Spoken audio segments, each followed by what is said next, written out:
Hey guys, Augiesaint here and welcome back to the channel. Hope you guys are having a fantastic day, and I want to share with you guys my unstoppable Vampiric Twisting Blades Rogue. This build is extremely fun, really fast, and I think it's one of the best builds for the season as it really excels at speeding through stuff, especially kind of like the Shred Druid. I don't know if you ever played the Shred Druid, one of my favorite builds, but it's very similar to that, especially in speed as well. I would say almost even faster than that, as well as being permanently unstoppable. So no more getting frozen, no more getting feared, nothing like that. You can stand in everything. It's very tanky as well, and the damage is absurd on this build. I have more than enough damage to one phase Uber Lilith, which is really strong for like a speed farming build, as this is not really aimed at like say Nightmare tier 100. You could do it with some changes to the aspects, which I'll speak about in the video, but I would say this is really targeted at doing open world activities like Blood Tide, Helltide. You can speed through that at lightning speeds with the use of Shadow Step. Then we have the Metamorphosis, giving us another way to obtain Unstoppable for 4 seconds with 3 charges of Evade on our boots. So we're pretty much always unstoppable, and thus we'll always have the damage boost and be getting the primary resource. So overall, really speedy and fast build. Can speed through Nightmare 70s in 2 to 3 minutes. I'm clearing those out really fast, leveling up all the glyphs that I want to try out for different rogue builds. So without further ado, let's just hop straight into the build planner I have at Mobalytics for you guys. I'll have this link down below in the description. And as well as you do favorite this, it's going to be a lot easier to find it in the overlay in the application. If you are using that to actually play Diablo with actually having it up in the app, it's a lot easier to follow it. So there is everything. I got the aspects. We have the ideal roles for you guys, gear stat priority. We got the skills on the right there. If you actually click leveling, I showed in what order you should pick up the points if you are using this as a leveling build. I mean, it's not really focused at a leveling build, but I did set it up in a way that you can easily just follow this all the way from level 1, as well as skill tree over there. Just, you know, go through it. It's a little bit easier to see. And the Paragon board, we have the whole thing set up there as well. So everything you need to know is there. Jewels, we've got the Vampiric Powers, but I'm going to cover it in game. So I will have this linked in the description. So let's get to it. Skills. First thing over there, we pick up Puncture. As with all rogues, we get Fundamental Puncture for the easy vulnerable application. We get Twisting Blades with improved Twisting Blades, giving us the Daze effect over there. And the Daze is going to proc a lot of our crowd control stuff, as well as some other points we have further down the tree. And then 3 points in Sturdy just for some damage reduction. Siphoning Strikes is kind of okay. If you feel like you need it, then sure, go ahead and grab it, but you can get so much more damage, as well as we have a new Vampiric Power that pretty much does the same thing, so we don't really need it that much. We come on down, grab Shadow Step with Methodical Shadow Step, just giving you the stun over there, and it's going to help you build up the stagger bar on bosses, as well as giving you Unstoppable, become unstoppable and quickly move. You see that the first part of it. And then we do have an aspect giving us more charges of Shadow Step. So really essential to the build. And then we grab Concussive over there, as actually it's just really better than Rapid Gambits. And we're trying to get down to Trick Attacks. When you critically strike a dazed enemy, they are knocked down for 0.5 seconds. And you're going to be critically striking dazed enemies all the time because Twisting Blades is going to make them dazed. And then we have 1 point in Dash over there, as I just really love the mobility of Dash. And it does give you 2 charges right away. You don't need to pick up any other points over there for that.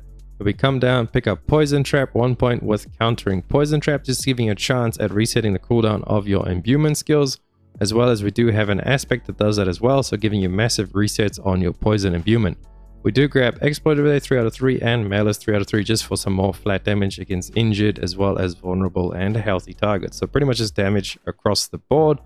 And then we grab our Poison Imbuement. This is the bread and butter where all our damage is going to be coming from. You want to max that out, 5 skills, as well as get it on your necklace with Poison Imbuement over there. And then we get Mixed Poison Imbuments. So we get the 30% chance to apply double the amount of poison over time. This is just going to give you insane amounts of poison damage.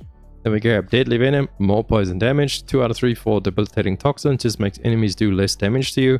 And then we grab this 1 point of here, so you get a little bit of attack speed with each nearby poison enemy, up to 15%. You'll probably have at least a couple of enemies poisoned when you're running around in dungeons and things. And then in Precision Imbuement over here, just for some more crit strike chance on your imbued skills.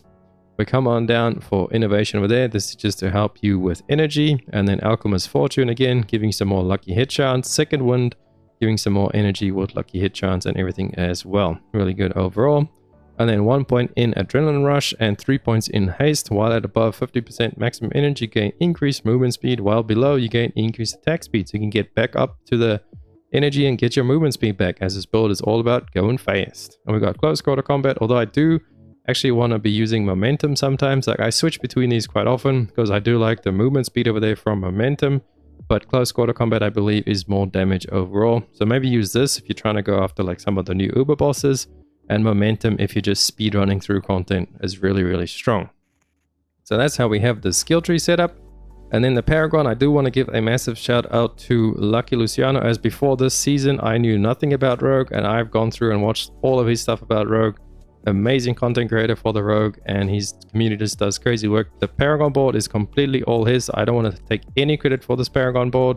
I tried as hard as I could to make something better or something on par, and I just couldn't get it any better. This Paragon board is as optimized as it can be, and it's also after the changes to the core nerve skills not stacking with poison and all that kind of stuff.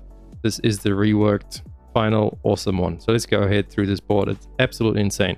So we go ahead there and pick up Prime. On our way we get on the first board, we pick up Devious over there just to give you bonus to all the magic nodes, so more damage and armor, as obviously you do want to get armor now, and you do want to get auras. Finally we can pick up this node. I've so been wanting to pick up that node on like every single board, and now it's actually a thing, as with the rework to resistances. So you want to work your way up there, grab your Devious, and then just fill it out all the way, get all the damage there, and you want to come all the way up again, grab Canny over here. So non-physical damage is going to be your poison damage, as well as increasing the damage enemies take from you, stacking up to 10%, and this is all multiplicative, so it's a lot of damage. You can see they're 51% non-physical damage. We grab over there Devious for more damage against crowd control. All enemies are dazed and knocked down and stunned, so they will be crowd controlled a lot. We come down here and grab Spearheaded, damage to healthy enemies. As before, we'd have damage to core skills and that kind of stuff, but it didn't really scale as well. I think it doesn't work at all, so this is why we've moved that there to Spearhead. And then Cheap Shot over there, just giving you some more damage again against crowd controlled enemies. And grab Safeguard. I would say work your way up first, come grab Safeguard, get the legendary node, get your glyph over there, and then you want to come to the left, attach the Trick of the Trades board, and then in the air you want to have your Turf glyph over there, just some damage reduction and damage to close enemies, as well as armor and some more damage to elites. Really strong over there. Grabbing the Brawler node on the way up to the Lyrana's Instinct board, and you want to grab versatility on this board over there, as well as some damage to 8 seconds after dodging an attack. You'll be surprised how many times you actually do dodge an attack. Plus it just has flat damage to elites, so really good over there. And then you want to work your way over to the left, grabbing yourself the No Witnesses board, having the Efficacy glyph. I don't even know how to say that. I always just want to say efficiency, but pretty much just giving you some more damage with your imbuements, as well as granting bonuses to that and this node, giving you just flat damage overall, as well as max life and dexterity. Really good.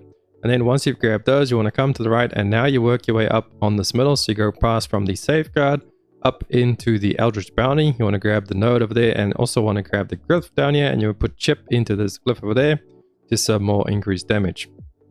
And you also want to grab all of these damage nodes, just massive amounts of damage in this board. Come around to the right, we finish it off on the Deadly Ambush board, and we put in the Bane glyph. This is going to give you some poison damage and stuff over time, just increasing your poison damage. That one's not that great, but we have to get it on the way.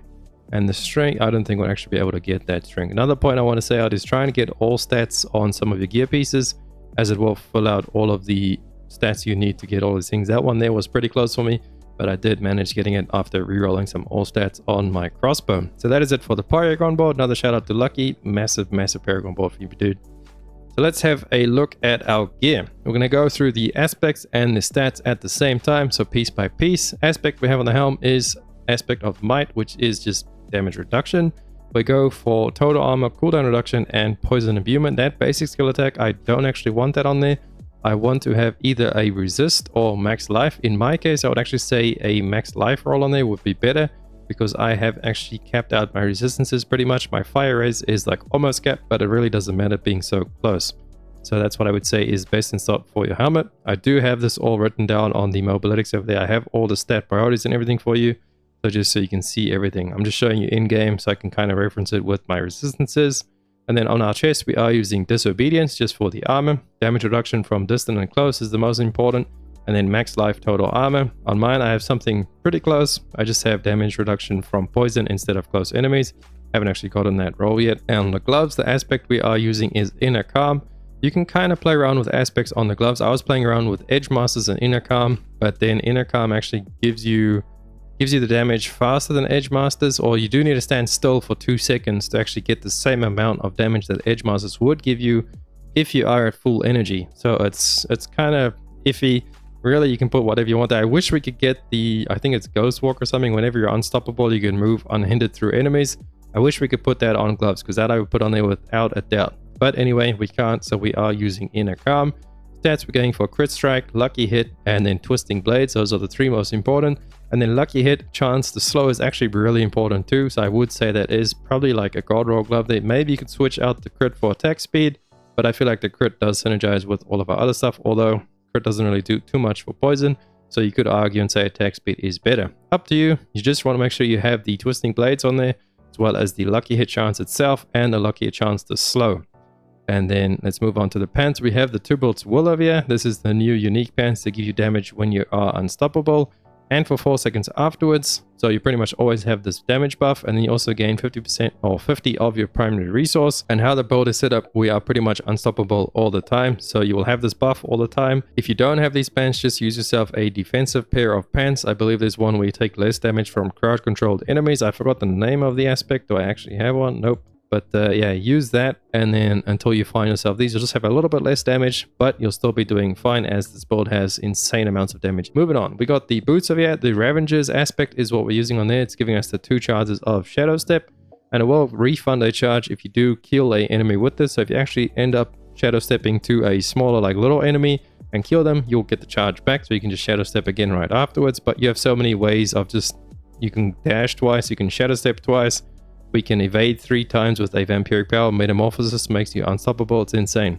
And the stats on your boots are the new really good place to get resistances. You can go for at least 2 raises on your boots, as well as then energy cost and movement speed, I would say, is really important. But the energy cost, you could even almost drop that, as with the, once you get the Tubalt's Will, you'll be getting the resources whenever you are unstoppable. So I believe it's every time you proc it for the first time, you'll get the 50 of your primary resource. So you could even maybe drop the energy cost over there, but overall I would say just stick with it, and then you'll double res on whatever you are missing. As you can see, you'll just need to see yourself what your raises are like, and then put on the pieces, and then play with your gems to find out like your cap. This cap is 70, so you want to try and aim for as high or as close to 70 as you can. And then moving on to our 2-hander, we're using accelerating over there just for the insane amounts of attack speed with your core skills, so your twisting blades will be spinning really fast. And I believe this is about the best roll. All stats, dex, and damage to close. Maybe if you could change that vulnerable to damage to crowd controlled enemies, that would probably be about the best roll you can get. So that's what we're using on our crossbow. And then for our neck, we are using the corruption aspect, as it's going to give you massive amounts of imbuement damage against vulnerable enemies, increasing the potency of it. And then the rolls you actually want to get on this is ranks of imbuement, ranks of the exploit passive, and then energy cost reduction, and maybe move speed would be the best ideal roll, since we aren't using this build to really push the higher nightmare tiers. We're just using it to speed farm. That's really optional. You can play around with what that last point is, but what I would definitely say is the ranks to imbuement and ranks to exploit and energy cost reduction. Third roll is whatever you want, damage or less damage, it's up to you. And then moving on to our rings. Now the rolls on these rings are pretty close to good. We've got their damage to close, damage to injured, lucky, and maximum life. If I could change out the damage to injured, I'll probably put poison damage on there, just flat poison damage, and that's the ideal roll that you want to get on both of them. Most important, I would say, is lucky hit and max life on your rings. I pretty much, if I don't get max life on my rings anymore, I just throw them away. And the aspects, we are using bursting venoms, as it's going to give you massive amounts of damage, and it's also going to reset your poison imbuement skill. So when you see a little pool of poison spawn, go stand in it, and it's going to reset your poison imbuement. You can just spam it over and over and over. You should always be spamming it. Your twisting blades just getting crazy amounts of damage during those windows. And then we have the pestilent points aspect on our other ring, just giving our poison imbuement over to our puncture as well, so just giving you some more damage over time, as you will be pretty much spamming that as well. And then on our dagger, we have the blade dancers aspect for twisting blades. And then the stats on this, you want to get dex, damage to close, damage to poison is also good, damage to slow, but I think ideal, you want to get dex, all stats, damage to close, and then damage to poison and or crowd controlled enemies. For our other dagger, we are using the Ashura's Kanjar. Now this is a unique, I believe you farm it from 0. I have a really good boss farming guide up on my channel, so when you go check that out, it will have a spreadsheet of where to find all the uniques and how to actually get to these bosses. You don't need it again, but it just does give you crazy amounts of damage as well as movement speed after killing elites. just making the build that much faster, as well as a good amount of lucky hit. So this gives you a massive attack speed bonus. So that is it for our aspects and our gear. Let's have a look at our spec. We're actually just going to be using combo points over there, just more damage overall, as we don't need the energy from Oversight. And then one last thing, let's have a look at our Vampiric Powers. We'll be using a Curse Touch there just to actually give the curses to all the enemies and then proc some of our other powers. Using Ravenous over there to up to 20% chance to increase your attack speed for 40% of your total movement speed for 5 seconds. Current bonus, almost 53%. That's a lot of attack speed you'll be gaining there. And then we move on to Undying. This is just another way of healing ourselves. And this is pretty much replacing Siphoning Strikes. It just does a massive amount of healing whenever you cast skills. Especially when you get to spam your Poison Imbuement because of Bursting Venoms. You heal so much, it's absolutely insane. And then moving over to Hemomancy. This is going to give you massive AoE damage, scaling off of your maximum life every 4 seconds. As well as healing you for 1% of your max life for each enemy damages away. Just nice AoE overall, as well as keeping you topped up. And then last but not least, Metamorphosis. This is what gives us the awesome unstoppable all the time, turning into like a little pool of bats. Pretty much when you evade, you turn into a cloud of bats, becoming unstoppable for 4 seconds. Enemies along your path take physical damage and are inflicted with Vampiric Curse. So when you are on a boss, if you don't want to wait for a Curse Touch to proc off of a lucky hit, I mean, it should proc really pretty fast. You could start off the fight with just hitting spacebar to Metamorphosis, like evade through the boss, and then it'll have the curse on him straight away. And it's going to give you damage bonuses to all your curses and everything like that. As well as Metamorphosis, I completely forgot to mention, we do have 3 charges of evade on our boots. You don't need this. The more charges you have, the more you can be unstoppable. Otherwise, you'll have to wait for cooldowns. Sometimes, I mean, you have 2 charges of dash, you have 2 charges of shadow step. If you kill something, that resets, and then you have at least 1 charge of your actual dash over there, and it resets pretty fast. But that is pretty much it for the build.